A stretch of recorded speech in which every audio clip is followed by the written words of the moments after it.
Rose Martinez arrived at Denver General Hospital's emergency department at 5:47 a.m., 13 minutes before her shift was scheduled to begin.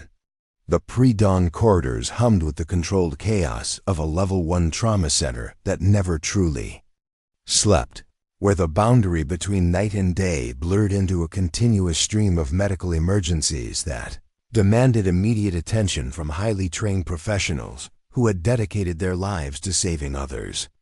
Before we jump back in, tell us where you're tuning in from, and if this story touches you, make sure you're subscribed because tomorrow I've saved something extra special for you.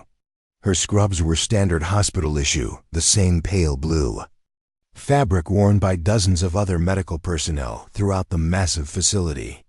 Nothing about her appearance suggested anything extraordinary. Medium height, dark hair pulled back in a practical ponytail, and the kind of sturdy walking shoes that could withstand 12-hour shifts on unforgiving hospital floors. At 28 years old, Rose carried herself with the careful confidence of someone who had learned to navigate professional environments, where first impressions often determined how others would treat her for months to come. The employee parking garage had been nearly full when she arrived, forcing her to park on the 4th level among the vehicles belonging to senior attending physicians and department heads. Her 10-year-old Honda Civic looked modest compared to the luxury sedans and SUVs that surrounded it.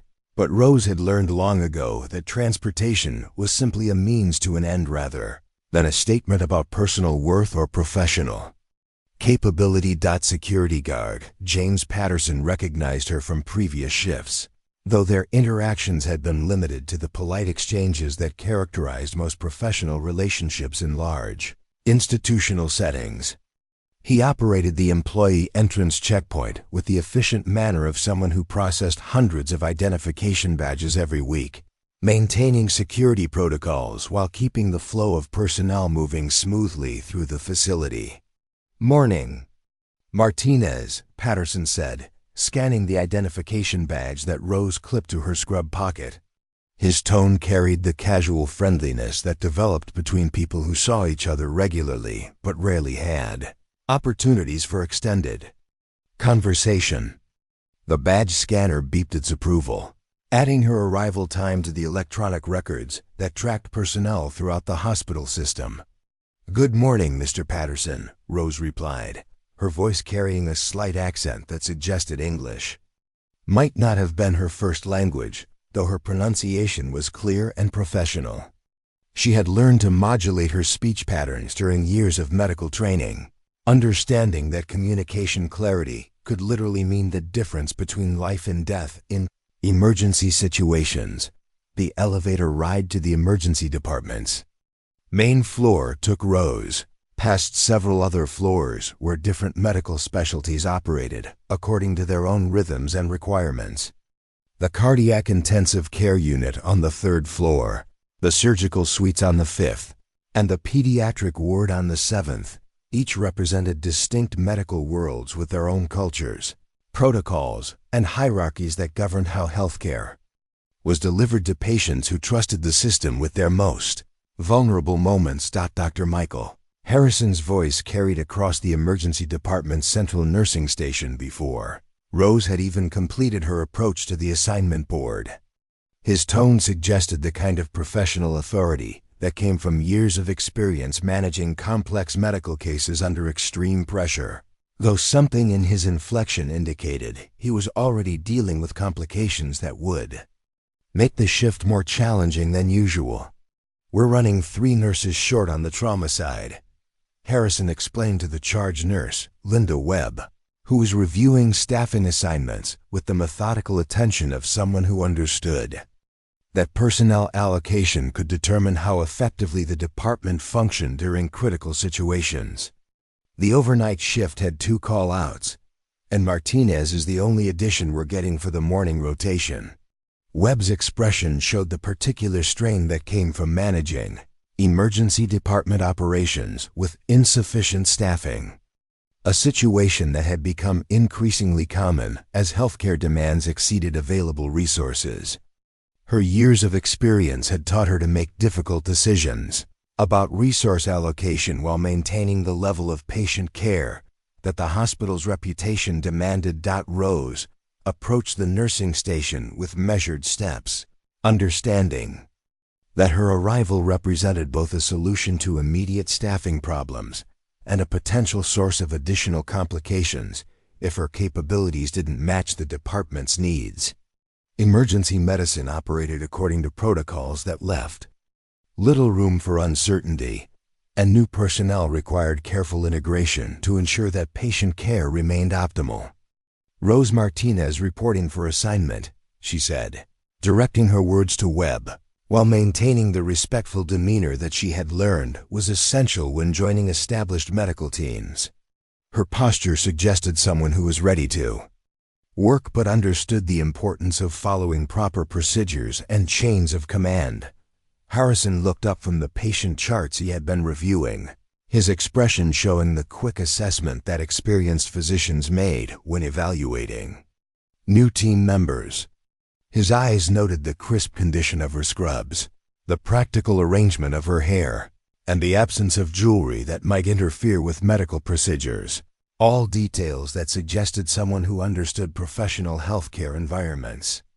"Martinez, you're assigned to Trauma Bay 3, Harrison said, his voice carrying the brisk efficiency that characterized emergency department communications. "You'll be working with Dr. Sarah Kim on the incoming ambulance cases. We're expecting a busy morning, so stay sharp and follow protocols exactly as written." The assignment to Trauma Bay 3 represented a significant responsibility for someone who had only recently joined the hospital's emergency department staff. Trauma cases required immediate decision-making, technical precision, and the ability to function effectively under extreme pressure while coordinating with multiple medical specialists, who each brought their own expertise to complex situations. Rose accepted the assignment with a simple nod, though something in her bearing suggested that trauma medicine held no particular intimidation for her. Her movements toward the equipment storage area demonstrated familiarity with emergency department layouts and the locations of critical supplies, knowledge that typically required weeks of orientation for new personnel to develop. Dr. Sarah Kim emerged from patient room 7 just as Rose reached the Trauma Bay preparation area. Kim's reputation within the hospital was well established. She was known for her technical excellence in emergency medicine and her demanding standards for everyone who worked with her. Her residency training at prestigious institutions had prepared her for the most challenging cases, and she expected similar levels of competence from nursing staff. "You must be the new nurse they assigned to trauma," Kim said, her tone suggesting professional evaluation rather than welcome. "I hope you understand that trauma medicine doesn't allow for learning curves. Patients arrive in critical condition, and every decision we make can determine whether they survive or not." Rose's response carried quiet confidence that seemed unusual for someone who was supposedly new to the department. "I understand the requirements, Dr. Kim. I'm prepared to handle whatever cases come through those doors." Kim studied Rose's demeanor with the analytical attention that she typically reserved for complex diagnostic challenges. Something in the new nurse's bearing suggested experience that extended beyond what her personnel file indicated, though Kim couldn't identify exactly what created that impression. The morning proceeded with the kind of steady flow that characterized urban emergency departments during peak hours. Rose handled her assigned responsibilities with efficiency that surprised Kim, demonstrating familiarity with protocols and procedures that typically required extensive training to master. Her movements around the trauma bay showed spatial awareness that came from experience, and her interactions with patients carried the calm authority that developed through handling numerous emergency situations. When the first major trauma case arrived, a construction worker who had fallen from scaffolding and sustained multiple injuries, Rose's response revealed capabilities that exceeded Kim's expectations.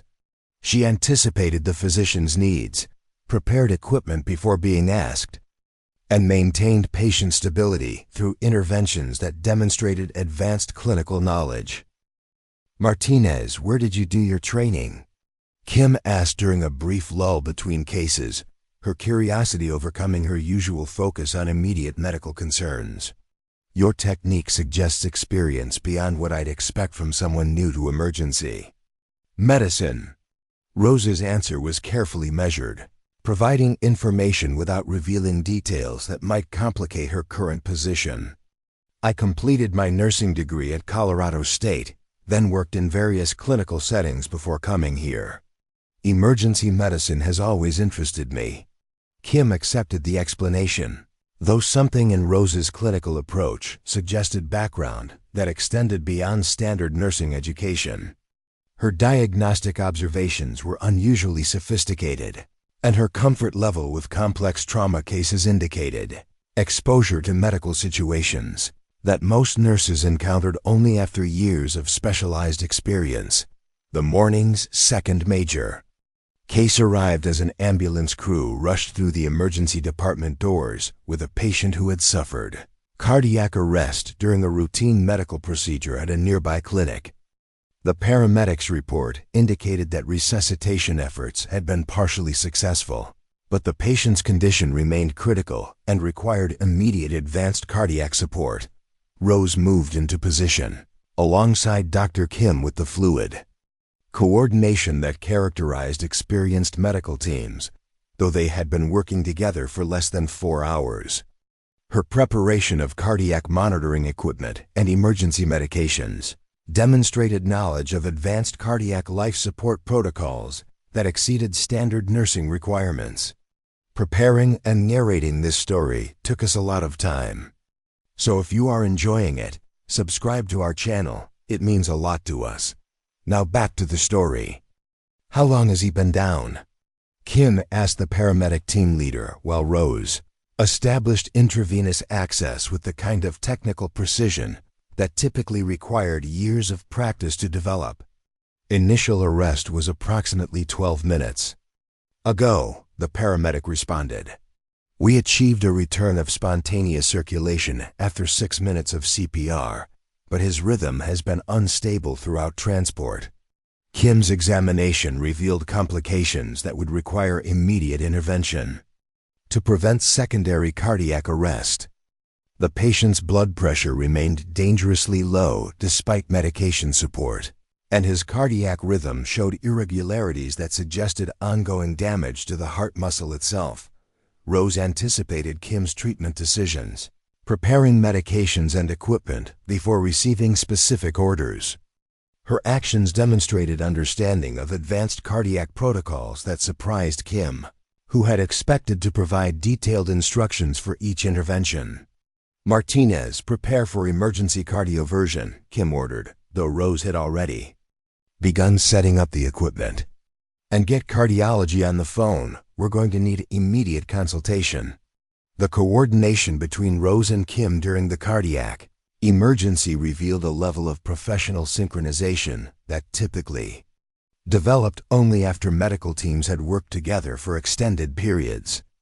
Rose's contributions to patient care exceeded standard nursing responsibilities, and her clinical observations helped guide Kim's treatment decisions. As the patient's condition stabilized in cardiology, specialists arrived to assume ongoing care. Kim found herself reassessing her initial impressions of her new nursing partner. Rose's performance during both trauma cases had demonstrated capabilities that suggested experience and training beyond what her personnel file indicated. "Martinez, I have to say your clinical skills are impressive," Kim admitted as they completed documentation for the morning's cases. "You seem to have experience that goes beyond standard emergency nursing. Have you worked trauma before?" Rose's response maintained the careful balance between honesty and discretion that had characterized her interactions throughout the morning. "I've had exposure to various types of emergency medicine.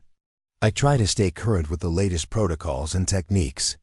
The shift continued with Rose handling her assignments with the steady competence that had impressed Kim during the mornings.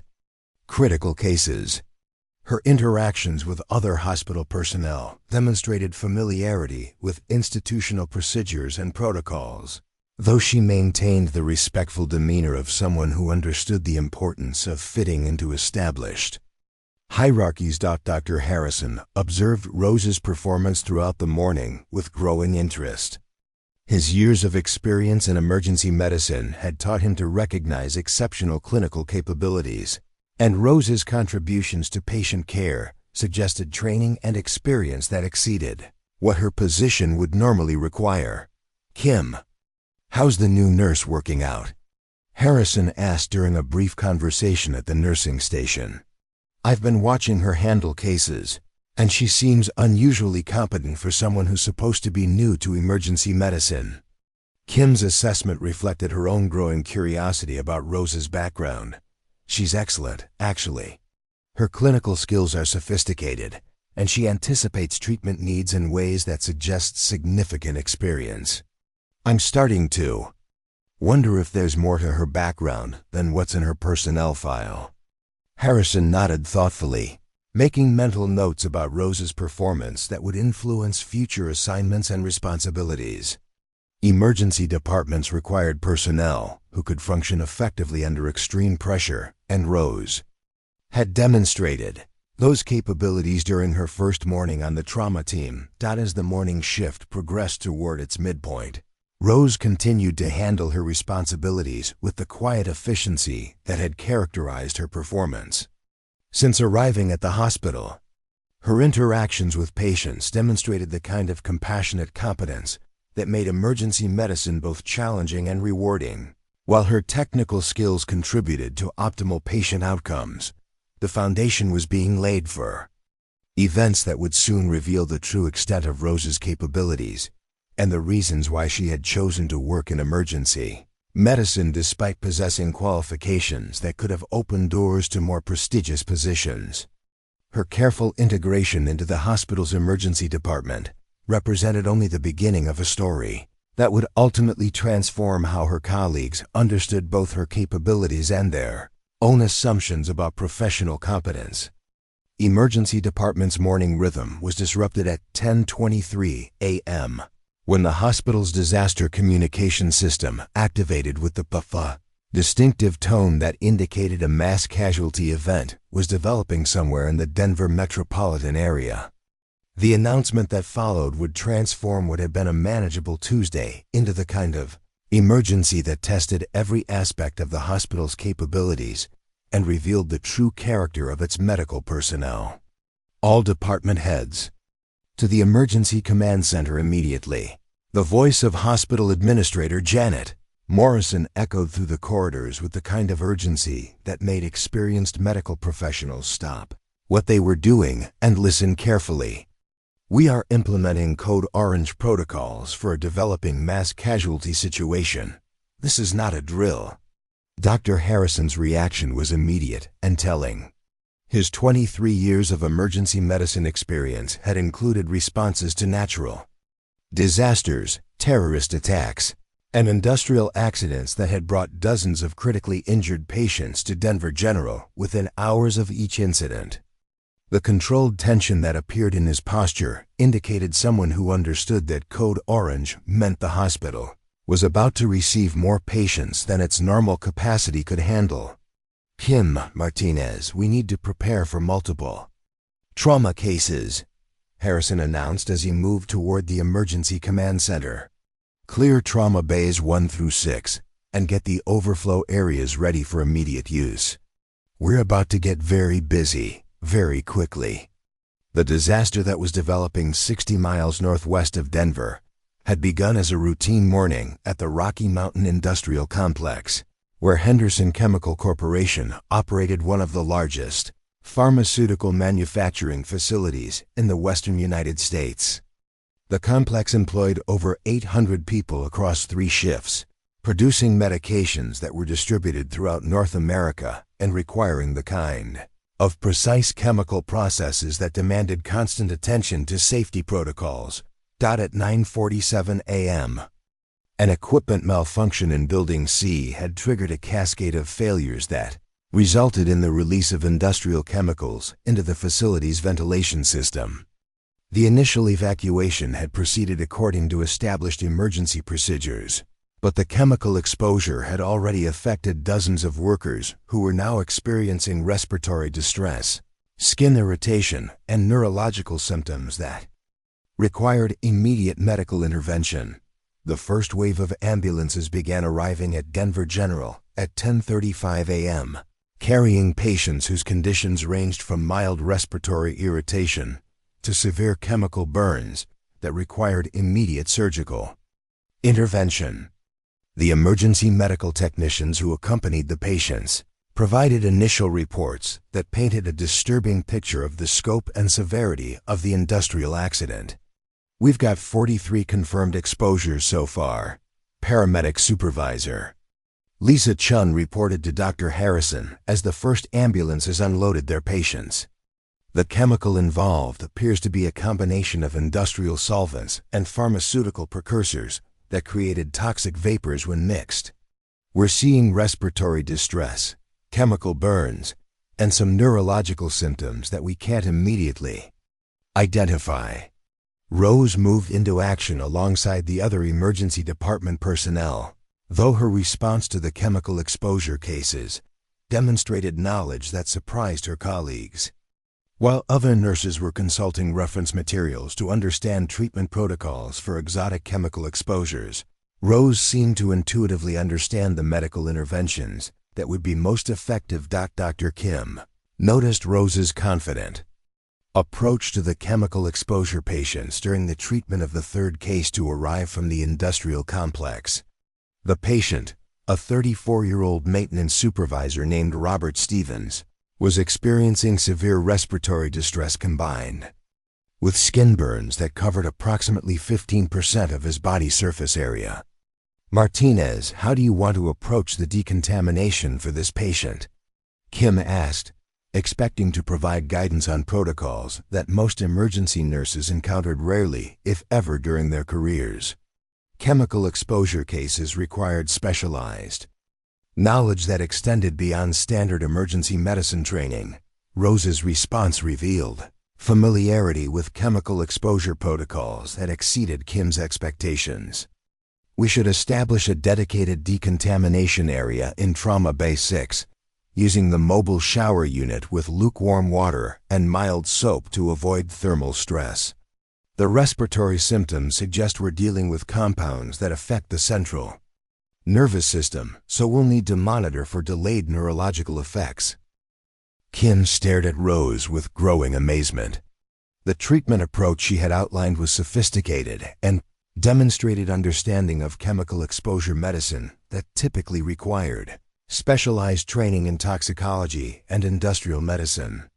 Most emergency nurses would have required detailed instructions for handling such cases. "Martinez, where exactly did you learn about chemical exposure protocols?" Kim asked, her curiosity overcoming her focus on immediate patient care. "That's not standard emergency nursing curriculum." Rose's answer was characteristically measured, providing information without revealing the full scope of her background. "I've had some exposure to industrial medicine during my training. Chemical accidents require specific approaches that differ from typical trauma care." As the morning progressed, the severity of the industrial accident became increasingly apparent.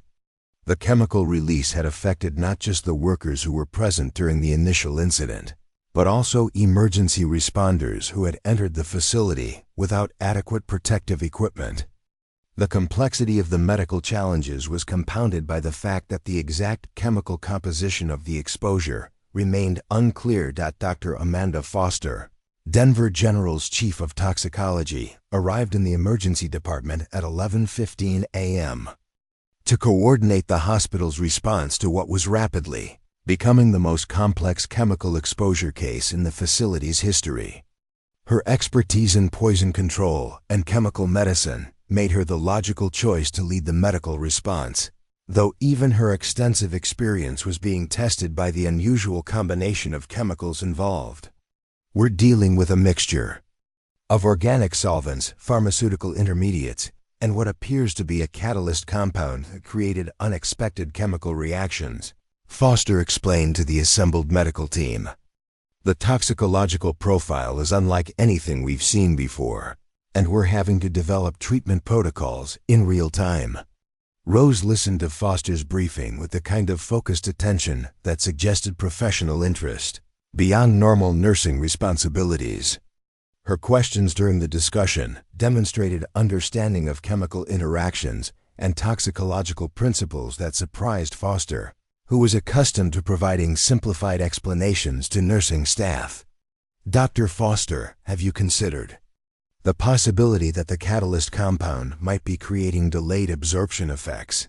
Rose asked, her voice carrying quiet confidence despite the fact that she was questioning one of the region's leading toxicology experts. "Some of the neurological symptoms we're seeing don't match the typical pattern for the primary chemicals involved." Foster's expression shifted from mild interest to serious attention as she processed Rose's observation. The question demonstrated sophisticated understanding of chemical toxicology that was rare even among medical specialists, and it addressed concerns that Foster had been developing based on her own observations of patient symptoms. "That's an excellent point, Nurse Martinez," Foster replied, her tone indicating genuine respect for Rose's clinical insight. "We should indeed be monitoring for delayed effects, particularly neurological manifestations that might not appear until hours after initial exposure." The second wave of patients arrived at 11:45 a.m., including several emergency responders who had been exposed while attempting to rescue workers from the most severely affected areas of the industrial complex. These cases presented additional complications because the responders had received higher concentrations of chemical exposure and were experiencing more severe symptoms than the initial patients. Captain Daniel Brooks of the Denver Fire Department was among the most seriously affected responders. His exposure had occurred when he entered Building C without adequate respiratory protection to search for trapped workers, and he was now experiencing severe respiratory distress, combined with neurological symptoms that included confusion, tremors, and periodic loss of consciousness. "This is our most critical case so far," Harrison announced as Brooks was wheeled into Trauma Bay 1. He received direct inhalation exposure for approximately 15 minutes before realizing the danger. "We need to treat this as a potential life-threatening poisoning." Rose moved into position to assist with Brooks' care, though her approach to the case demonstrated knowledge that exceeded standard nursing protocols. She began preparing medications and monitoring equipment that anticipated treatment needs before Kim had issued specific orders, showing familiarity with advanced toxicology protocols. "Dr. Kim, based on his symptoms and exposure history, we should consider chelation therapy in addition to supportive care," Rose suggested as she monitored Brooks' vital signs. "The neurological manifestations suggest heavy metal involvement that wasn't initially apparent in the other cases." Kim paused in her examination to stare at Rose with undisguised amazement. Chelation therapy was a highly specialized treatment for heavy metal poisoning that required extensive knowledge of toxicology and pharmacology. Most emergency nurses would never encounter such cases during their entire careers, let alone suggest appropriate treatments. "Martinez, that's an extremely sophisticated assessment," Kim said, her voice carrying a mixture of respect and growing suspicion about Rose's background. "Chelation therapy isn't something that most nurses would even know about, let alone recommend." In emergency situations, Rose's response maintained her characteristic humility while demonstrating the depth of her medical knowledge. "I've studied various approaches to chemical poisoning. Captain Brooks' symptom pattern suggests we're dealing with complications beyond simple organic solvent exposure." Dr. Foster, who had been observing Rose's contributions throughout the morning, approached the trauma bay with obvious interest in the nursing recommendations that were proving to be remarkably accurate. Her years of experience in toxicology had taught her to recognize genuine expertise, and Rose's clinical insights were demonstrating knowledge that rivaled that of medical specialists. "Nurse Martinez, your observations have been consistently accurate and sophisticated," Foster said, her tone indicating professional respect that was rarely extended to nursing staff during complex medical cases. "I'm curious about your background. In chemical medicine, your knowledge exceeds what I would expect from standard nursing education." Rose acknowledged the compliment while maintaining the careful discretion that had characterized her interactions throughout the morning. "I try to stay current with developments in emergency medicine, particularly cases involving unusual exposures or complications." The third wave of patients brought the total number of chemical exposure cases to 67, straining the hospital's capacity to provide optimal care, while maintaining safety protocols that protected medical personnel from secondary exposure. The emergency department was operating beyond its normal limits, with personnel working extended hours under extreme pressure. As the afternoon progressed, the true scope of the industrial disaster became apparent. The chemical release had contaminated a wider area than initially estimated, and wind patterns had carried toxic vapors to neighboring facilities where additional workers were beginning to show symptoms of exposure. The situation was evolving from a localized industrial accident into a regional emergency that would require coordination among multiple hospitals. "We're approaching our maximum capacity for chemical exposure cases," Morrison announced during an emergency briefing at 2:30 p.m. "Regional emergency management is asking us to prepare for overflow patients from other facilities whose capabilities have been exceeded." Rose continued to handle her responsibilities with the exceptional competence that had characterized her performance throughout the crisis, though the increasing complexity of the cases was revealing capabilities that exceeded anything her colleagues had expected. Her contributions to patient care were becoming increasingly sophisticated, and her clinical insights were helping guide treatment decisions for the most challenging cases. The foundation was being established for events that would soon require Rose to reveal the true extent of her medical knowledge and training. The chemical disaster was creating exactly the kind of complex emergency that would demand expertise beyond what normal nursing protocols could provide, setting the stage for Rose to demonstrate capabilities that would shock her colleagues and transform their understanding of who she really was. The mounting crisis was pushing everyone in the emergency department to their limits, but for Rose, it was creating the circumstances that would soon force her to choose between maintaining her carefully constructed identity and using her actual qualifications to save lives that hung in the balance. The atmosphere in Denver General's emergency department shifted dramatically at 3:15 p.m. when Dr. Marcus Webb, the hospital's chief of emergency medicine, arrived to assess the response to what had become the largest chemical exposure incident in Colorado's recent history. Webb's reputation preceded him 15 years as an emergency physician, published researcher in trauma medicine, and a man known throughout the hospital system for his exacting standards and limited patience, for what he perceived as overreach by nursing staff.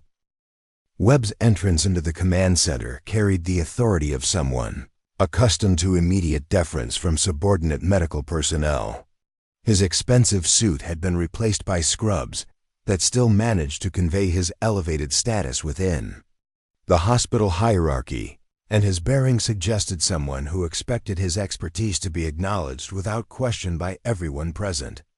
"Harrison, I need a complete briefing on our current status," Webb announced, his voice cutting through the controlled chaos of the emergency response with the kind of commanding presence that had earned him leadership positions throughout his career.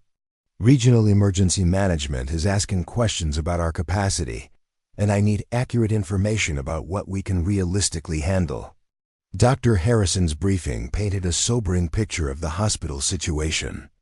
67 confirmed chemical exposure cases had stretched the emergency department beyond its normal capacity, with additional patients continuing to arrive as the scope of contamination became clearer.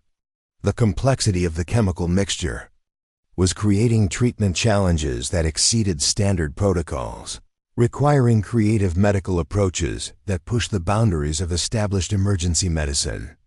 We're currently treating 3 critical cases that require intensive monitoring, Harrison explained, gesturing toward the trauma bays where the most severely affected patients were receiving round-the-clock care. The toxicological profile is unusual enough that we're essentially developing treatment protocols in real time, guided by Dr. Foster's expertise and input from various nursing staff. Webb's expression showed mild displeasure at the mention of nursing input into complex medical decision-making. His experience had taught him that emergency medicine required clear hierarchies and definitive medical authority, particularly during crisis situations where confusion about responsibility could lead to delayed treatment and compromised patient outcomes. "I want to review the treatment protocols we're using," Webb said, his tone indicating that he intended to personally verify that appropriate medical standards were being maintained. Complex toxicology cases require physician oversight at every level, and I need to ensure that we're not allowing enthusiasm to override proper medical judgment. Rose was completing documentation for her latest patient when Webb entered Trauma Bay 1, where Captain Brooks continued to receive intensive care for his severe chemical exposure. The fire captain's condition had stabilized somewhat during the afternoon, though his neurological symptoms remained concerning and required constant monitoring by medical personnel who understood the complexities of chemical poisoning. Dr. Kim was reviewing Brooks' chart when Webb approached, his expression showing the kind of professional assessment that senior physicians made when evaluating the work of their colleagues. The treatment decisions documented in the chart represented a collaborative effort between Kim, Foster, and surprisingly, significant input from Rose that had proven consistently accurate throughout the afternoon. "Dr. Kim walked me through the treatment approach for this patient," Webb said, his voice carrying the expectation that he would receive a comprehensive medical explanation that demonstrated appropriate physician leadership in complex case management. "I understand this is one of our most challenging exposures." Kim's explanation detailed the sophisticated treatment protocol that had been developed for Brooks' case, including the chelation therapy that had been initiated based on Rose's astute observation about heavy metal involvement in his chemical exposure. The treatment approach represented cutting-edge emergency toxicology that was showing promising results in stabilizing the patient's condition. "The chelation therapy was particularly insightful," Kim concluded, her voice showing appreciation for the collaborative approach that had characterized Brooks' care. "It addressed complications that we might not have recognized without input from our nursing team, specifically Nurse Martinez, who identified the heavy metal component before it became obvious through standard testing." Webb's reaction was immediate and telling. His expression shifted from professional interest to barely concealed irritation as he processed the idea that critical medical decisions had been influenced by nursing recommendations. His years of experience had convinced him that complex medical cases required physician expertise and that allowing nursing staff to contribute to diagnostic and treatment decisions represented a dangerous precedent. "Dr. Kim, I need to remind you that treatment protocols for complex toxicology cases should be determined by physicians with appropriate training and expertise," Webb said, his voice carrying the kind of authoritative correction that was designed to re-establish proper medical hierarchy. While nursing observations can be valuable for basic patient monitoring, diagnostic and treatment decisions require medical school education and specialized residency training. Rose, who had been quietly monitoring Brooks' vital signs during the conversation, looked up from her equipment with an expression that suggested she had something to contribute to the medical discussion. Her bearing remained respectful, but something in her posture indicated confidence that exceeded what Webb would expect from someone who was supposedly new to emergency medicine. "Dr. Webb, with respect, the chelation therapy decision was based on specific chemical analysis of the patient's symptoms and exposure history," Rose said, her voice remaining calm despite the obvious tension that her words would create. "The Neurological manifestations indicated heavy metal involvement that required immediate intervention to prevent permanent damage. Webb's reaction was swift and decisive. He turned to face Rose with an expression that combined professional authority with personal irritation at what he perceived as inappropriate behavior from nursing staff. His response would establish the hierarchy that he believed was essential for maintaining proper medical standards during emergency situations. Nurse Martinez, I appreciate your enthusiasm, but chemical analysis and diagnostic decision-making are physician responsibilities, Webb said, his tone carrying the kind of dismissive authority that was designed to end further discussion. Your role is to follow medical orders and provide skilled nursing care, not to make recommendations about complex treatment protocols that require years of specialized medical training. The exchange attracted attention from other medical personnel in the trauma bay, creating an audience for what was becoming a public correction of nursing staff who had allegedly overstepped their professional boundaries. Webb's approach was deliberate. He believed that clear establishment of medical hierarchy would prevent future confusion about roles and responsibilities. Dr. Foster, who had been observing Rose's contributions throughout the afternoon, approached the group with obvious concern about the direction of the conversation. Her experience in toxicology had taught her to value accurate medical insights, regardless of their source, and Rose's observations had been consistently sophisticated and helpful in managing the complex chemical exposure cases. Dr. Webb, I should mention that Nurse Martinez's clinical observations have been remarkably accurate throughout this incident, Foster said, her voice carrying the diplomatic tone of someone trying to bridge a growing professional conflict. Her insights have actually helped guide several treatment decisions that have proven beneficial for patient outcomes. Webb's response revealed his fundamental approach to medical hierarchy and professional boundaries. His expression showed the kind of patience that senior physicians reserve for colleagues who failed to understand the importance of maintaining clear distinctions between physician and nursing responsibilities during complex medical situations. Dr. Foster, I understand that nursing input can sometimes appear helpful, but we need to maintain appropriate professional boundaries, Webb explained, his voice carrying the authority of someone who believed his position granted him definitive judgment about medical team dynamics. Allowing nursing staff to influence complex medical decisions creates confusion about responsibility and accountability that can compromise patient care.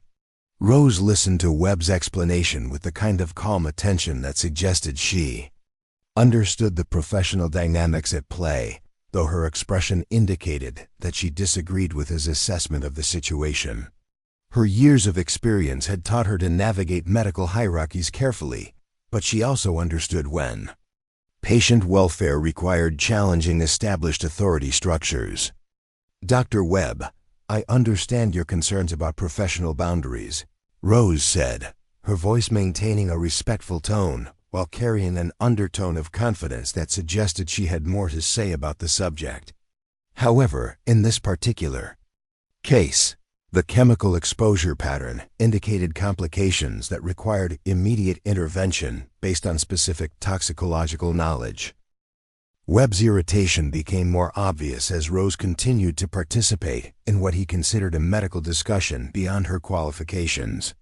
His experience had convinced him that allowing nursing staff to contribute to complex medical decision-making represented a breakdown in proper hospital protocols that could lead to dangerous confusion during critical situations. Nurse Martinez, this is exactly the kind of overreach that concerns me, Webb said, his voice taking on the sharp edge that indicated his patience was being tested. Complex toxicology requires medical school training, residency experience, and board certification. Nursing education, however excellent, does not prepare personnel to make the kind of sophisticated medical judgments that these cases require. The conversation was attracting additional attention from emergency department personnel, creating a larger audience for what was becoming a defining moment in Rose's carefully maintained professional identity.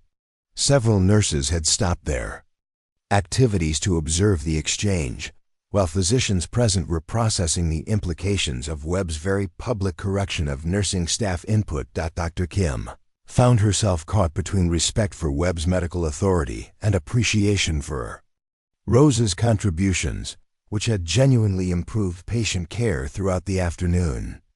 Her own observations of Rose's capabilities suggested knowledge that exceeded normal nursing education, though she couldn't explain the source of such sophisticated medical understanding. Dr. Webb, I have to say that Nurse Martinez's suggestions have been consistently accurate, Kim said, her voice carrying careful diplomacy while defending the collaborative approach that had characterized the afternoon's most successful treatments. Her clinical insights have actually enhanced our treatment protocols rather than compromising them. Webb's response demonstrated his fundamental belief that medical hierarchy existed for important patient safety reasons, and that allowing exceptions, however well-intentioned, represented dangerous precedents that could undermine the entire system of medical authority and accountability that governed hospital operations. Dr. Kim, I appreciate your team-building instincts, but we cannot allow personal loyalty to override professional standards, Webb said, his tone indicating that he considered the matter settled. Nursing staff provide valuable support within their scope of practice, but complex medical decision-making must remain within physician authority to ensure optimal patient outcomes and clear accountability.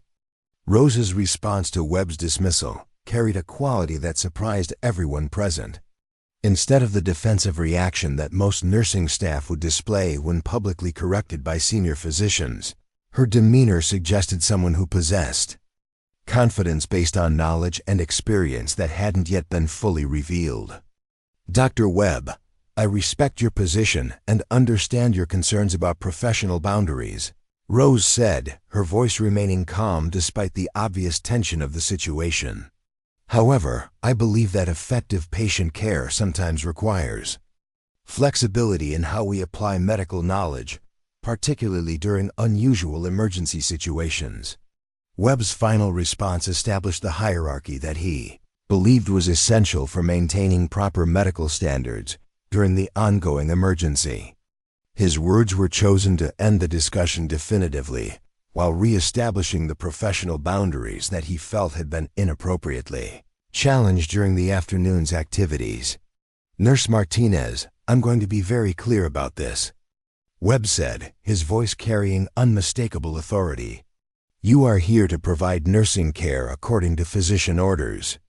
Complex medical decision-making is not within your scope of practice, and I expect you to focus on your assigned responsibilities rather than attempting to influence treatment protocols that require medical expertise you simply do not possess. The silence that followed Webb's statement was profound and uncomfortable, with every person present understanding that Rose had been definitively dismissed from any participation in complex medical decision-making. The collaborative approach that had characterized the afternoon's most successful treatments had been replaced by rigid hierarchy that emphasized credentials over contribution. Rose accepted Webb's correction with dignified silence, though something in her bearing suggested that the conversation had revealed more about the medical team's limitations than about her own qualifications. Her response to the dismissal would soon prove to be the calm before a storm that would transform everyone's understanding of professional competence and medical expertise. The emergency department's controlled chaos reached a critical threshold.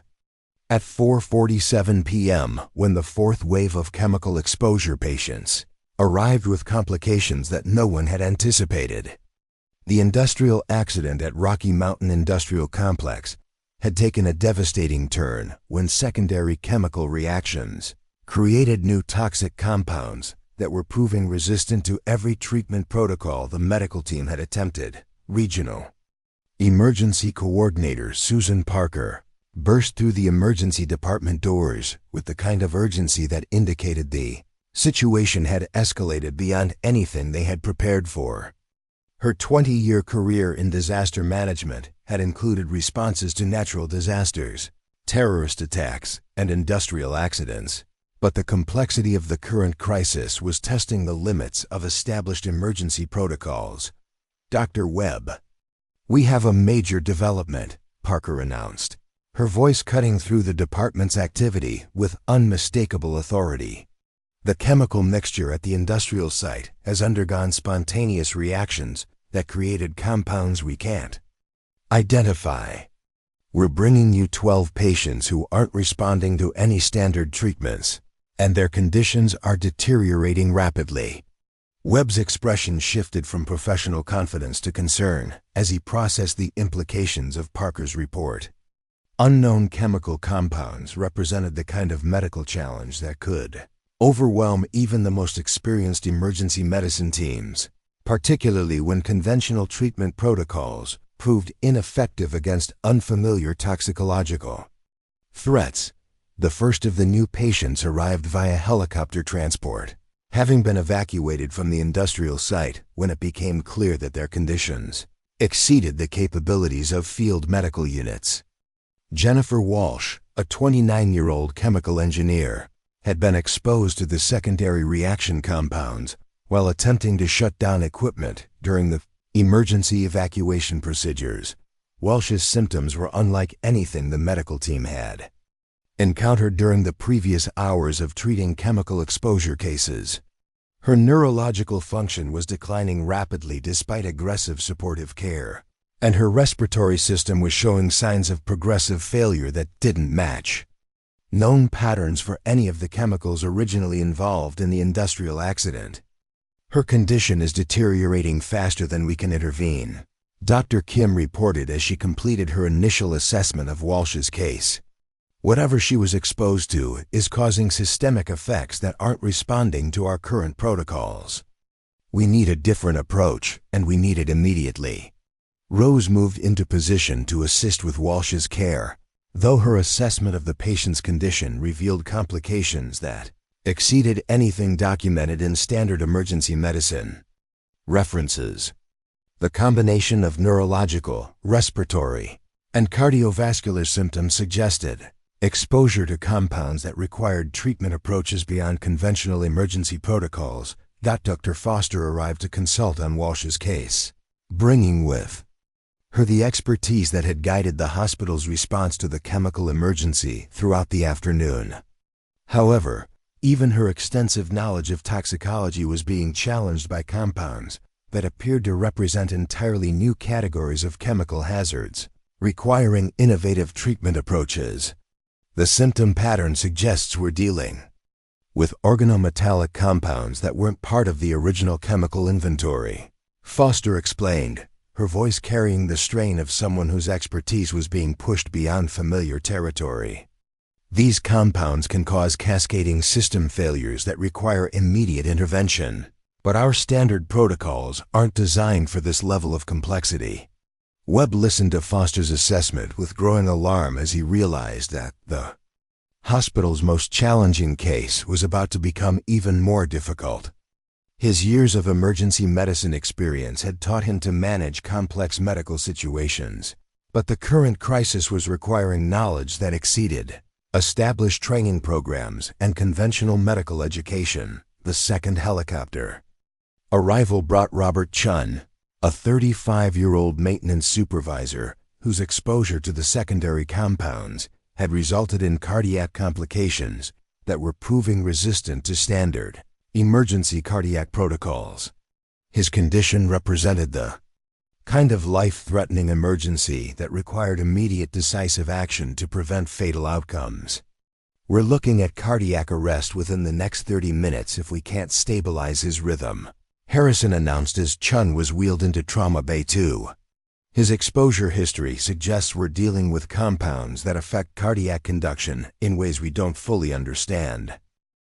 Rose observed Chun's cardiac, monitoring with the kind of focused attention that suggested she was processing information differently than her colleagues. Her analysis of the rhythm abnormalities indicated an understanding of cardiac toxicology. that exceeded standard nursing education, though she remained careful not to voice observations that would provoke additional conflict with Webb. The third critical case arrived as the medical team was struggling to develop effective treatments for the first two patients. Maria Santos, a 42-year-old safety coordinator, had been exposed while coordinating evacuation procedures and was now experiencing respiratory failure combined with neurological symptoms that were unlike anything documented in toxicology literature. "We have 3 patients who are dying from exposures we don't understand, using compounds that shouldn't exist," Webb said, his voice carrying the strain of someone whose medical authority was being challenged by circumstances beyond his experience. "We need solutions, and we need them now. But nothing in our protocols addresses this level of chemical complexity." Rose had been monitoring the deteriorating situation with growing concern, understanding that the hospital's conventional approach to emergency medicine was proving inadequate for the current crisis.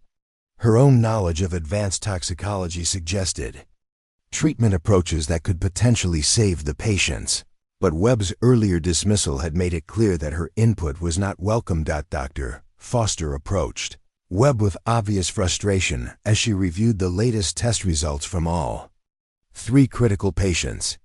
The laboratory analysis had confirmed that the secondary chemical compounds were indeed unlike anything in established toxicology databases, requiring treatment approaches that extended beyond current medical knowledge.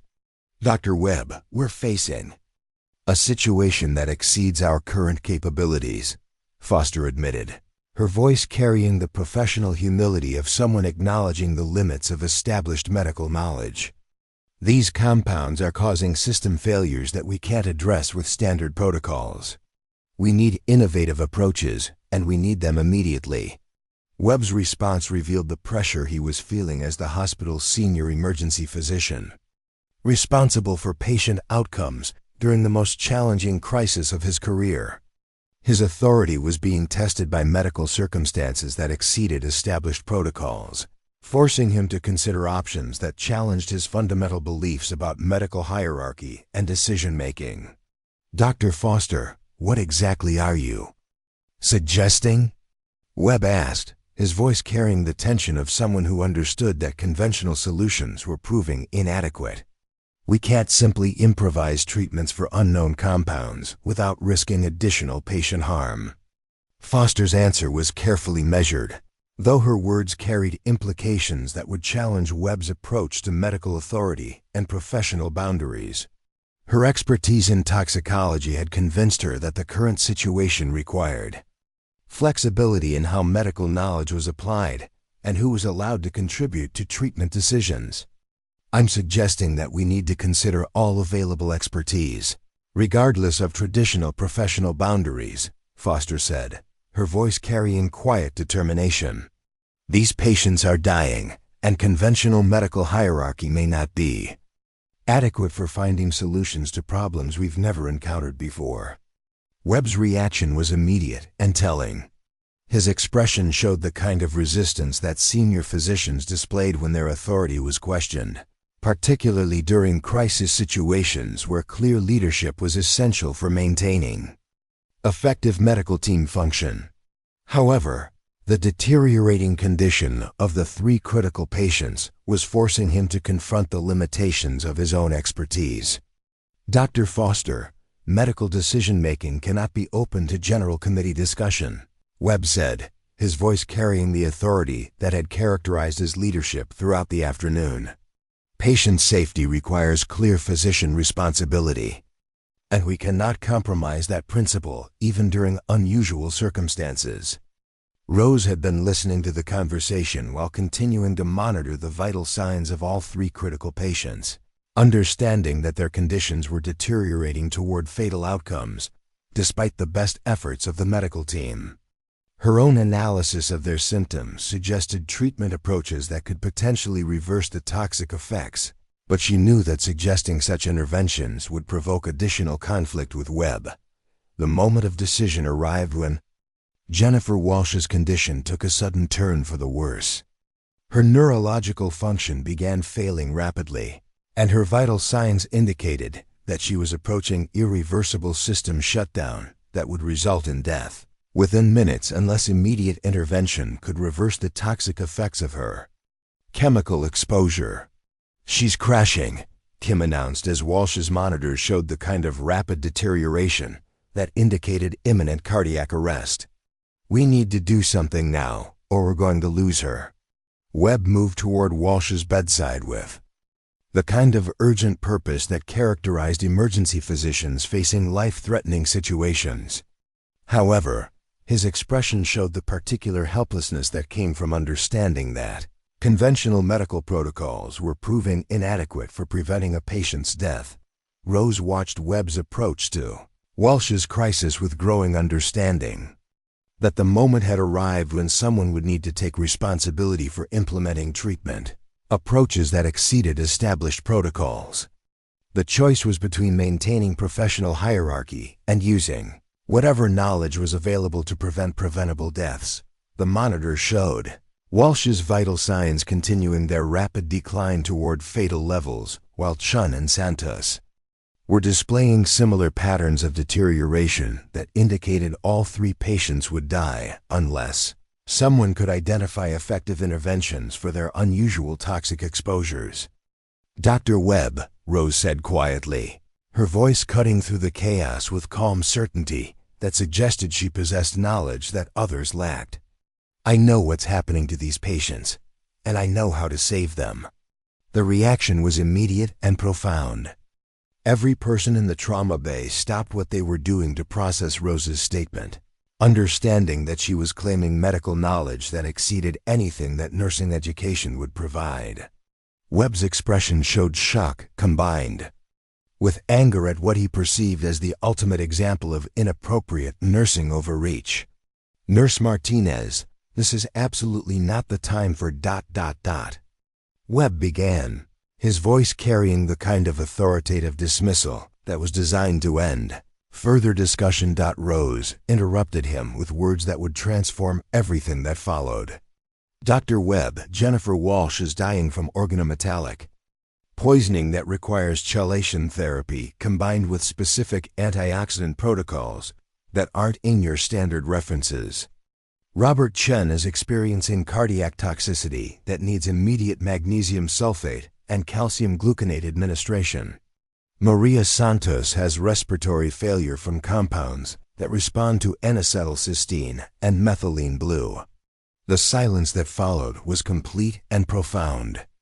Rose's clinical assessment had been delivered with the kind of precision and authority that characterized senior medical specialists discussing complex cases within their areas of expertise. Her specific treatment recommendations demonstrated knowledge that exceeded anything that could be explained by nursing education or emergency medicine experience. "Dr. Webb," Rose continued, her voice carrying quiet authority that hadn't been present during her previous interactions, "these patients are dying from exposures that exceed standard emergency medicine protocols. If you want to save their lives, you need to allow me to guide their treatment using knowledge that I possess but haven't yet explained." Webb stared at Rose with an expression that combined professional shock with growing recognition that the situation had moved beyond anything his experience had prepared him for. The three patients were indeed dying, conventional treatments were proving ineffective, and Rose was demonstrating medical knowledge that suggested capabilities far beyond anything her position would normally require. The moment of truth had arrived when someone would need to choose between maintaining an established professional hierarchy and acknowledging that expertise might exist in unexpected forms. The lives of three patients hung in the balance, and the next decision would determine whether professional pride or patient welfare would guide the medical team's response to the crisis. The dramatic improvement in the three critical patients' conditions created a momentary calm in the emergency department, but Rose understood that the industrial crisis was far from over. Her specialized treatment protocols had proven effective for the most severely affected victims, but the scope of chemical contamination at Rocky Mountain Industrial Complex continued to expand as secondary reactions created new hazardous compounds that threatened hundreds of additional workers. At 6:15 p.m., Regional Emergency Coordinator Susan Parker returned to Denver General with updates that transformed the situation from a manageable local emergency into a potential regional disaster requiring unprecedented medical response. Her expression carried the gravity of someone who had spent the afternoon coordinating with state and federal agencies as the chemical incident escalated beyond anything in Colorado's emergency management history. "Dr. Martinez, we have a developing catastrophe," Parker announced, her voice cutting through the department's activity with unmistakable urgency. "The secondary chemical reactions have spread to adjacent facilities, and we're now looking at potential exposure for over 300 people. The compounds being created are unlike anything our hazmat teams have encountered." Rose's response demonstrated the kind of decisive medical leadership that had characterized her previous role as chief of emergency medicine, though the current crisis was testing even her extensive experience with complex toxicological emergencies. Her transformation from anonymous nursing staff to commanding medical authority was complete, and her colleagues now looked to her for guidance that exceeded anything standard emergency protocols could provide. "Parker, what's the current status of the containment efforts?" Rose asked, her voice carrying the authoritative tone that emergency coordinators recognized and responded to instinctively. "Are we dealing with ongoing releases, or have the secondary reactions been controlled?" Parker's briefing painted a disturbing picture of an industrial accident that had evolved into something approaching a chemical weapons scenario. The combination of pharmaceutical precursors, industrial solvents, and catalyst compounds had created spontaneous reactions that were producing toxic gases, unlike anything documented in hazardous materials databases. "The containment teams are struggling with compounds that change their properties as they react with atmospheric conditions," Parker explained, her voice carrying the strain of someone coordinating an emergency that exceeded established protocols. "We have 3 separate reaction zones, each producing different toxic compounds that require specialized medical treatment." Rose listened to Parker's report while simultaneously coordinating the ongoing care of the patients already under treatment. Her ability to manage multiple complex medical situations, demonstrating the kind of advanced clinical skills that had earned her recognition as one of Boston's most capable emergency physicians, before personal tragedy had driven her to seek anonymity. Dr. Foster approached with laboratory results that confirmed Rose's earlier assessment of the chemical compounds involved in the exposure cases. The analysis revealed sophisticated understanding of industrial chemistry that exceeded anything Foster had expected, validating Rose's treatment approaches while raising additional questions about the complexity of the ongoing emergency. "Dr. Martinez, the lab results confirm your identification of organometallic compounds, but they also show additional elements that suggest we're dealing with experimental pharmaceutical compounds that weren't supposed to be at the facility," Foster reported, her voice carrying concern about the implications of undocumented chemical inventories. Rose's expression showed the kind of focused concentration that experienced toxicologists displayed when confronted with evidence of chemical exposures that exceeded documented safety protocols. Her years of research in industrial medicine had prepared her for situations where official records didn't match actual chemical inventories, creating medical challenges that required innovative treatment approaches. "Foster, experimental pharmaceuticals change everything about our treatment protocols," Rose said, her voice carrying the authority of someone whose expertise extended into areas that few medical professionals ever encountered. "We need to identify the specific compounds involved and develop treatment protocols that account for unknown toxicological profiles." The arrival of the 5th wave of patients at 6:45 p.m. brought cases that tested even Rose's extensive knowledge of advanced toxicology. The new victims had been exposed to chemical compounds that were producing symptoms unlike anything documented in medical literature, requiring treatment approaches that push the boundaries of established emergency medicine. Dr. Lisa Morgan, a 31-year-old research chemist from the industrial facility, arrived in critical condition with neurological symptoms that defied conventional medical explanation. Her exposure had occurred while she was attempting to contain secondary reactions, using protective equipment that proved inadequate for the novel compounds being generated. Her symptoms suggest exposure to neurotoxic compounds that affect multiple brain systems simultaneously, Rose observed as she completed her initial assessment of Morgan's condition. We're looking at a combination of cognitive impairment, motor dysfunction, and sensory disturbances that indicate damage to several distinct neurological pathways. Dr. Webb, who is now observing Rose's medical decision-making with obvious respect for her superior expertise, asked questions that demonstrated his recognition of her authority while revealing the limitations of his own knowledge in advanced toxicology and emergency medicine. Dr. Martinez, how do we approach treatment for neurological damage from unknown compounds? Webb asked, his voice carrying deference that replaced his earlier dismissive attitude. Standard neurological protocols don't address this level of complexity. Rose's response demonstrated the kind of innovative medical thinking that had characterized her research career and explained why her expertise was proving essential for managing the current crisis. Her approach to unknown neurotoxic compounds required knowledge that extended beyond conventional emergency medicine into experimental treatment protocols.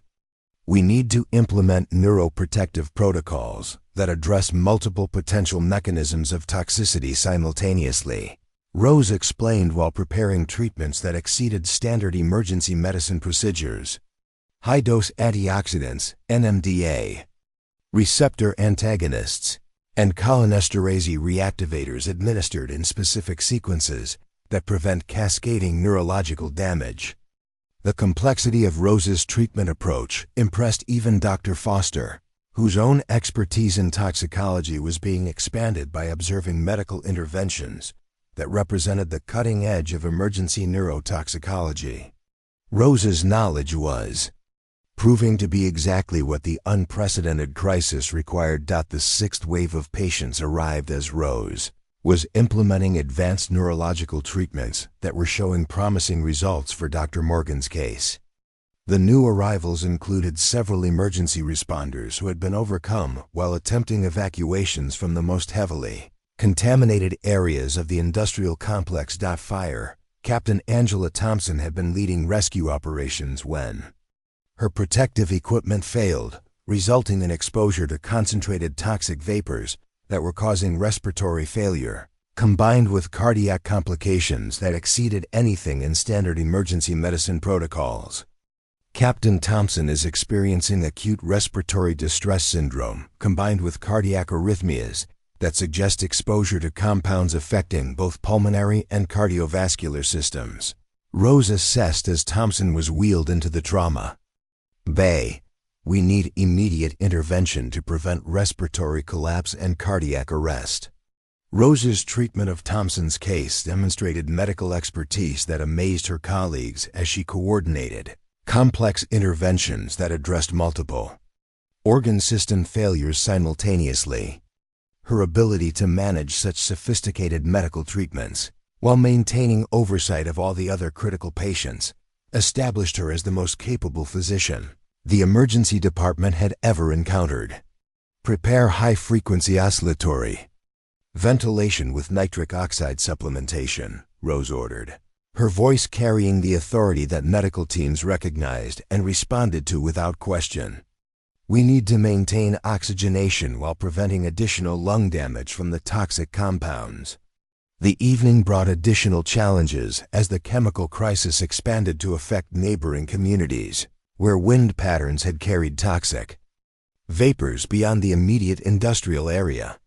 Rose found herself coordinating medical response for a disaster that had grown to affect hundreds of people across multiple jurisdictions. Emergency Medical Services Director Michael Collins arrived at 8:30 p.m. with reports that ambulance crews throughout the region were bringing patients with chemical exposures that required the specialized knowledge that only Rose possessed. Her reputation was spreading rapidly through emergency medical networks as word spread about her successful treatment of the most complex toxicology cases. Dr. Martinez, we have ambulances lined up from 3 counties bringing patients who need your expertise, Collins reported, his voice carrying respect for Rose's capabilities, combined with concern about the overwhelming demand for her specialized knowledge. You're the only physician in the region with the training necessary to treat these specific chemical exposures. Rose's response demonstrated the kind of professional dedication that had characterized her medical career, though the current crisis was testing even her extensive capabilities as she coordinated treatment for dozens of patients while developing new protocols for unprecedented medical challenges. Collins, we need to establish a regional treatment protocol that other hospitals can implement, Rose said, her voice carrying the authority of someone whose expertise was being recognized at the highest levels of emergency medical response. I'll develop simplified guidelines that emergency physicians can follow for the most common exposure patterns. Throughout the evening, Rose continued to demonstrate medical capabilities that exceeded anything her colleagues had ever witnessed. Her treatment successes were saving lives that would have been lost using conventional emergency medicine approaches, while her ability to develop new protocols was extending her expertise to benefit patients throughout the region. Dr. Kim observed Rose's performance throughout the crisis with growing amazement at the transformation she was witnessing. The person she had known as a competent but unremarkable nursing colleague had revealed herself to be one of the most extraordinary physicians she had ever encountered. Dr. Martinez, your performance tonight has been absolutely remarkable, Kim said during a brief moment between critical cases. You've saved dozens of lives using knowledge that most physicians don't possess. How do you maintain such expertise while working under an assumed identity? Rose's answer revealed the personal dedication that had driven her to continue advancing her medical knowledge, even while working anonymously as nursing staff. Her commitment to patient care had transcended professional recognition or career advancement, demonstrating the kind of selfless dedication that defined truly exceptional medical professionals. Medicine doesn't stop advancing because personal circumstances force you to step away from public practice, Rose explained while reviewing the improved conditions of her patients. I continued my research, maintained my knowledge, and looked for opportunities to help patients regardless of whether anyone recognized my qualifications. The night shift brought additional challenges as Rose coordinated care for over 40 patients with chemical exposures while simultaneously training other physicians in the treatment protocols she had developed. Her expertise was being multiplied across the entire regional emergency medical system, extending her impact far beyond what any single physician could normally achieve. As midnight approached, the immediate crisis began to stabilize as containment efforts at the industrial complex finally succeeded in stopping the secondary chemical reactions that had been creating new toxic compounds throughout the day.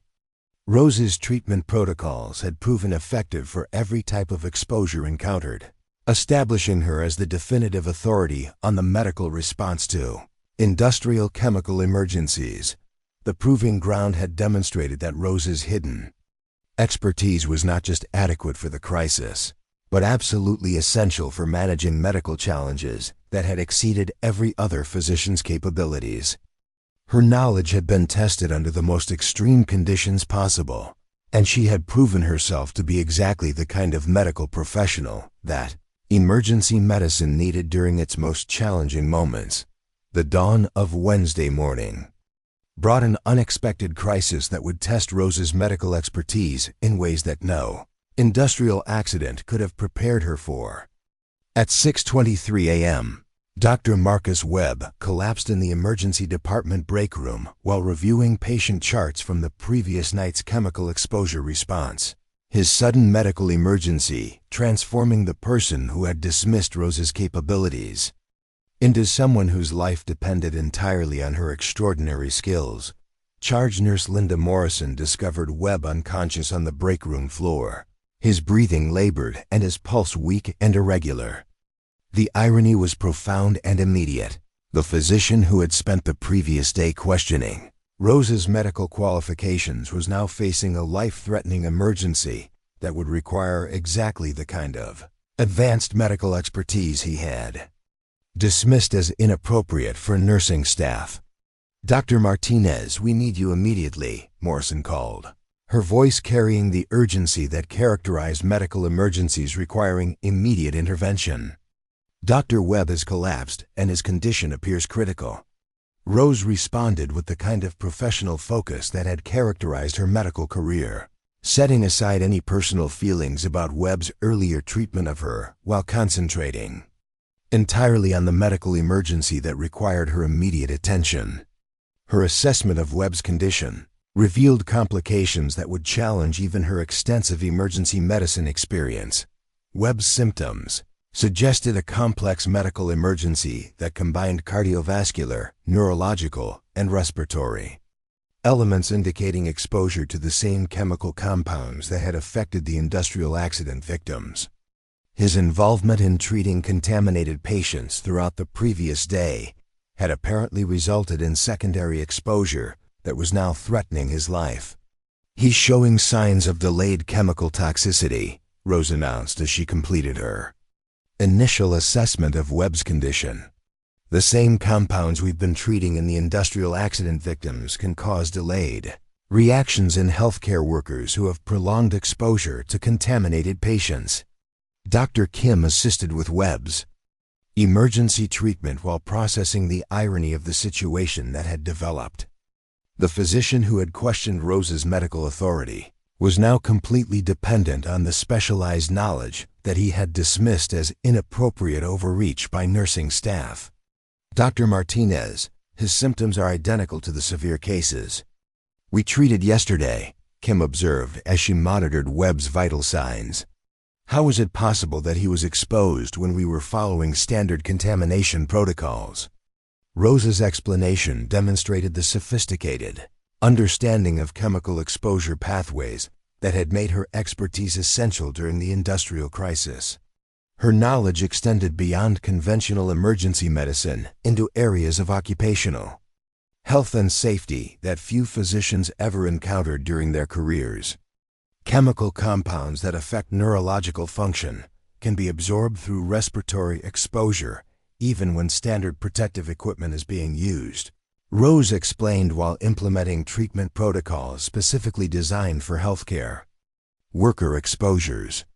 Prolonged contact with contaminated patients can result in cumulative exposure that exceeds safe levels. The treatment of Webb's case required Rose to adapt the specialized protocols she had developed for industrial victims to address the unique circumstances of secondary exposure in healthcare settings. Her approach demonstrated the kind of innovative medical thinking that had characterized her research career before personal tragedy had driven her to seek anonymity. Webb's condition deteriorated rapidly despite Rose's initial interventions, his neurological function declining in ways that indicated exposure to higher concentrations of toxic compounds than the typical industrial accident victims had experienced. The situation required advanced treatment approaches that pushed the boundaries of established emergency medicine. "We're looking at severe neurotoxicity combined with cardiac complications that exceed anything we've seen in the other cases," Rose assessed as Webb's monitors showed increasingly concerning vital signs. "His exposure appears to have been more concentrated, possibly from direct contact with contaminated equipment or supplies." Dr. Foster arrived to assist with Webb's treatment, bringing with her the toxicology expertise that complemented Rose's emergency medicine knowledge. However, even Foster's specialized training was being challenged by the complexity of treating chemical exposure in someone who had been providing medical care rather than working in an industrial setting. "Dr. Martinez, this case is more complex than anything we've encountered," Foster admitted as she reviewed Webb's laboratory results. The compound concentrations in his system exceed levels we've seen in any of the industrial workers. How is that possible? Rose's analysis of Webb's exposure pattern revealed information that would have significant implications for healthcare worker safety during chemical emergency responses. Her investigation demonstrated the kind of attention to detail that had made her an exceptional emergency physician before personal circumstances had forced her career change. Dr. Foster, I believe Webb was exposed through contact with contaminated personal protective equipment that wasn't properly decontaminated between patient contacts, Rose explained while implementing advanced treatment protocols. The cumulative effect created exposure levels that exceeded anything we anticipated. The implications of Rose's discovery extended far beyond Webb's individual case, revealing systematic problems with contamination control procedures that had put dozens of healthcare workers at risk during the chemical emergency response. Her expertise was uncovering safety violations that required immediate correction to prevent additional casualties. Hospital Administrator Janet Morrison arrived as Rose was implementing intensive treatment protocols for Webb's critical condition. Morrison's expression showed the kind of professional concern that administrators displayed when faced with emergencies that threatened both patient safety and institutional liability. Dr. Martinez, what are the implications of Dr. Webb's exposure for other healthcare workers? Morrison asked, her voice carrying concern about potential additional cases requiring emergency treatment. Do we need to implement additional safety protocols or screen other personnel for chemical exposure?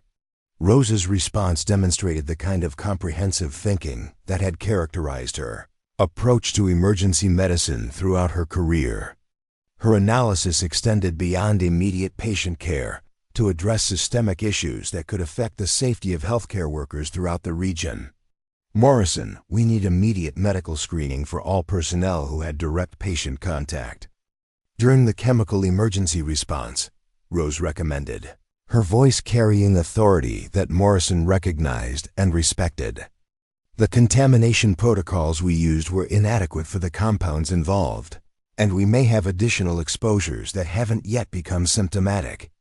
The medical screening that Rose recommended revealed 3 additional cases of healthcare worker exposure, including a respiratory therapist and 2 emergency medical technicians, who were beginning to show early signs of chemical toxicity. The discovery confirmed Rose's assessment that standard contamination protocols had been insufficient for the complex compounds involved in the industrial accident. As Webb's treatment continued throughout the morning, Rose found herself coordinating medical care for healthcare workers while simultaneously managing the ongoing treatment of industrial accident victims who continued to arrive from the contaminated site. Her expertise was being tested across multiple dimensions of emergency medicine and occupational health. Dr. Patricia Hayes, Colorado's State Health Director, arrived at Denver General at 10:45 a.m. to investigate the healthcare worker exposures that Rose had identified. Hayes' reputation in public health made her the logical choice to coordinate the state's response to what was becoming a complex occupational safety crisis. Dr. Martinez, your identification of healthcare worker exposures has potentially prevented a secondary disaster, Hayes said, her voice carrying professional respect for Rose's clinical insights. The contamination control failures you've documented require immediate investigation and correction throughout our emergency medical system. Rose's collaboration with Hayes revealed the scope of systematic problems that had contributed to the healthcare worker exposures. Her analysis demonstrated knowledge that extended beyond emergency medicine into areas of occupational safety and public health that few physicians ever develop during their careers. Director Hayes, the problem extends beyond equipment decontamination to include inadequate training in chemical exposure protocols, Rose explained while continuing to monitor Webb's improving condition. Our emergency medical system wasn't prepared for the level of chemical complexity we encountered during this incident. The investigation that Hayes initiated based on Rose's recommendations led to discoveries that would transform emergency medical protocols throughout Colorado and potentially influence national standards for chemical emergency response. Rose's expertise was contributing to systemic improvements that would protect healthcare workers for years to come. Webb's recovery progressed steadily throughout the afternoon as Rose's specialized treatment protocols proved effective for reversing the toxic effects of his chemical exposure. His improvement provided concrete evidence of Rose's medical capabilities, while creating an opportunity for him to acknowledge the errors in his previous assessment of her qualifications. "Dr. Martinez, I owe you both my life and an apology," Webb said as his condition stabilized enough to allow coherent conversation. "My dismissal of your medical expertise yesterday was professionally inappropriate and personally arrogant. You've proven yourself to be an extraordinary physician." Rose's response demonstrated the kind of professional grace that had characterized her interactions throughout the crisis, setting aside personal vindication to focus on the broader lessons that could be learned from the events that had transformed her anonymous nursing career into regional medical leadership. "Dr. Webb, the important thing is that we've all learned valuable lessons about emergency medicine and professional collaboration," Rose said, her voice carrying the wisdom that comes from experience with personal and professional challenges. "Medical expertise can emerge from unexpected sources, and effective patient care requires flexibility in how we recognize and utilize knowledge." The broader implications of Rose's revelation and performance during the chemical crisis extended far beyond Denver General Hospital.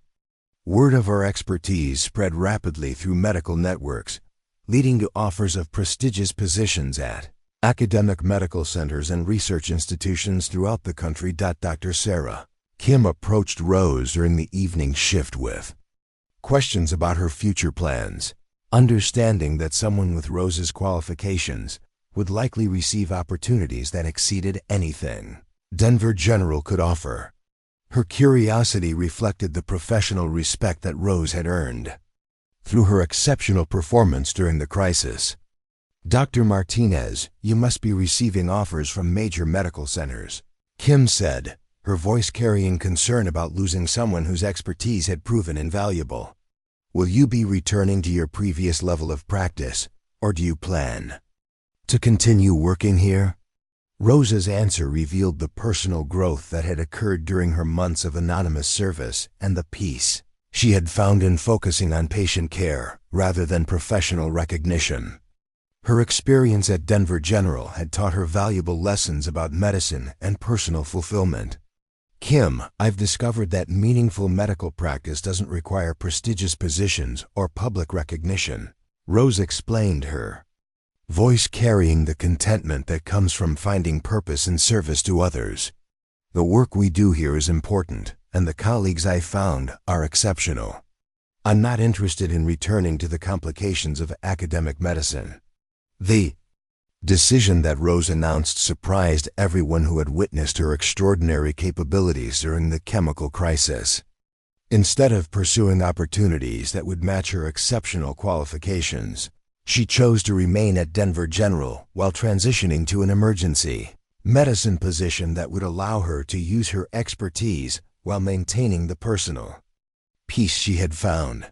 Morrison's offer of the Chief of Emergency Medicine position at Denver General represented recognition of Rose's capabilities while providing an opportunity for her to continue the work that had brought meaning to her life. After personal tragedy, her acceptance created a pathway for her to use her expertise while maintaining the relationships and environment that had supported her healing. "Dr. Martinez, Denver General would be honored to have you serve as Chief of Emergency Medicine," Morrison said, her voice carrying genuine appreciation for Rose's contributions during the crisis. "Your leadership during the chemical emergency has demonstrated exactly the kind of medical expertise and professional judgment that our patients deserve." Rose's acceptance of the position represented a new chapter in her medical career, one that would allow her to use her extraordinary capabilities while honoring the memory of her husband and the personal growth she had achieved during her months of anonymous service. Her story had come full circle, from tragedy through healing to renewed purpose in medical leadership. The legacy of Rose's revelation extended far beyond her personal career transformation. The treatment protocols she had developed during the chemical crisis became standard procedures for industrial accident response throughout the region, while her identification of healthcare workers' safety issues led to improved protection protocols that would prevent future exposures. Training programs at medical schools throughout the country began incorporating case studies based on Rose's innovative treatment approaches, ensuring that future physicians would be better prepared for complex chemical emergencies. Her expertise continued to save lives long after the immediate crisis had passed. Years later, when medical students asked about the origins of advanced toxicology protocols that had become standard emergency medicine practice, their instructors would tell them about Dr. Rose Martinez, the physician who proved that true medical expertise recognizes no limitations except those imposed by the willingness to acknowledge it. When lives depend on getting it right, the chemical emergency that had threatened hundreds of lives had instead provided the opportunity for Rose to transform personal tragedy into professional triumph, demonstrating that sometimes the most devastating storms actually clear the air, washing away assumptions and revealing the truth that had been hidden beneath layers of professional hierarchy and personal grief. Up next, you've got two more standout stories right on your screen. If this one hits the mark, you won't want to pass these up. Just click and check them out. And don't forget to subscribe and turn on the notification bell so you don't miss any upload from us.